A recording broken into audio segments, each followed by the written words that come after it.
உங்க மத்தியில கூட ஆண்டவர் என்ன சாட்சியா நிறுத்தினார்.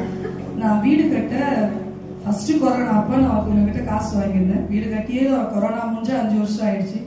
நான் வாங்கினது 80,000 ரூபாய். ஆனா அது நான் 80,000 ரூபாய்க்கு மேலதான் 5 வருஷமா நான் வட்டி கொடுத்துருந்தேன். அது எனக்கு ரொம்ப ஒவ்வொரு வருஷமா எல்லாத்தையும் செய்ய முடியும், எல்லாத்தையும் பண்ண முடியும். ஆனா அவங்க கிட்ட இருந்து வாங்கின கடன் என்னால கொடுக்கவே முடியல. அது ஒவ்வொரு நாளும் அந்த கடன்ல இருந்து நான் மீண்டு வரணும். அதனால நான் என்னை எவ்வளவு வேலை வாங்க முடியுமோ என் பலனாலாம் போற அளவுக்கு தான் நான் அங்க நாய் மாதிரி ஓடி ஓடி உழைப்பேன். ஆனா என் கையில அந்த சம்பளம் வராது. அது அப்படியே வட்டி தான் கிடைக்கும். 3750 ரூபாய் நான் அவங்க வீட்டுக்கு வட்டி காசு கொடுப்பேன். ஆனா அது ஒரு நாளும் சொல்லி சொல்லி சொல்லி ஜெபம் பண்ணுங்க. இந்த 5 வருஷத்துல நான் கொடுத்த வாங்கின கடனுக்கு மிஞ்சி நான் வட்டி கொடுத்துட்டு இருக்கிறேன். அவங்களும் அதை இறங்கல. ஆனால் ஆண்டவர் சமூகத்துல அதிகமா ஆலயத்துல அந்த காரியத்தை சொல்லி சொல்லி சொல்லி எனக்கு இதுல இருந்து ஒரு விடுதலை கொடுன்னு சொல்லி நான் ஜெபிச்சேன். கர்த்தர் எனக்கு அந்த கடன்ல இருந்து அந்த 80,000 ரூபாய் கடன் எனக்கு இந்த மாசத்துல விடுதலை கொடுத்தார். கடந்த 6 மாதமும் கர்த்தர் எங்களுக்கு வழியை திறந்தார்.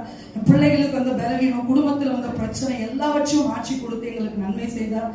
கடந்த வாரம் தான் இளைய மகன் நிமித்தம் ரொம்ப பாரம் போட்டு எனக்கு ரொம்ப உழுக்குச்சு அழுகுச்சு. என்னால சரியா சாப்பிட முடியல, எதுவும் செய்ய முடியல.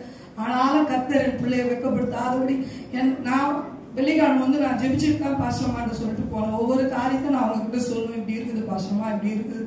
ஆனா அவங்க சொல்லுவாங்க, நீ ஜெபம் பண்ணு ஜெபிக்கலாம், ஆண்டவர் செய்வார்னு சொல்லி. அதே போல நான் ஜெபிச்சுட்டு வெள்ளிக்கிழமை போறேன். என்னோட நீர் நான் யாரையும் நம்பல ஆண்டவரே. எனக்கு பிள்ளைகள் இல்லாத இருக்க பொழுது இந்த ஆலயத்துல தான் எனக்கு என் பிள்ளைகளை கொடுத்தேன்.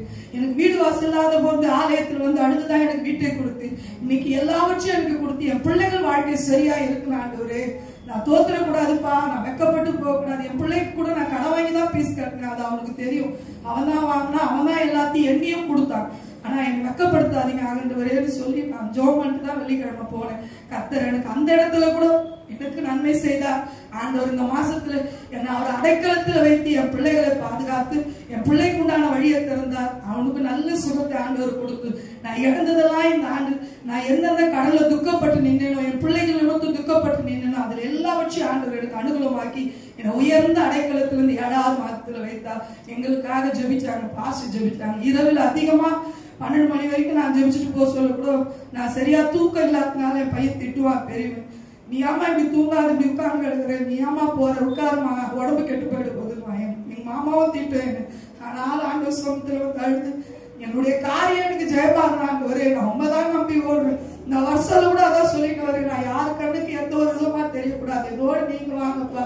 ஆலயத்துல அழுதா என் ஜெபத்தை கேட்பீங்கப்பா. என் ஜெபத்தை கேட்டு என் ஆண்டவருக்கு 5 வருஷம் உபத்திரத்திலிருந்து எனக்கு விடுதலை கொடுத்தார். என் பிள்ளையின் பிரச்சனையை மாற்றினார். என் குடும்பத்தின் தேவைகளை சந்தித்து நோய் நொடியில்லாதபடி என் பிள்ளைகளுக்கு அந்த பலவீனங்களை மாற்றி இந்த 7வது மாதத்துல பரிபூர்ண ஆசீர்வாதத்தினால எங்களை உயர்ந்த அடைக்கலத்தில் வைப்பாருன்னு சொல்லி நிச்சயமா விசுவாசிக்கிற எங்களுக்காக ஜெபிங்க. கர்த்தர் சாட்சி ஆசீர்வதிப்பார்.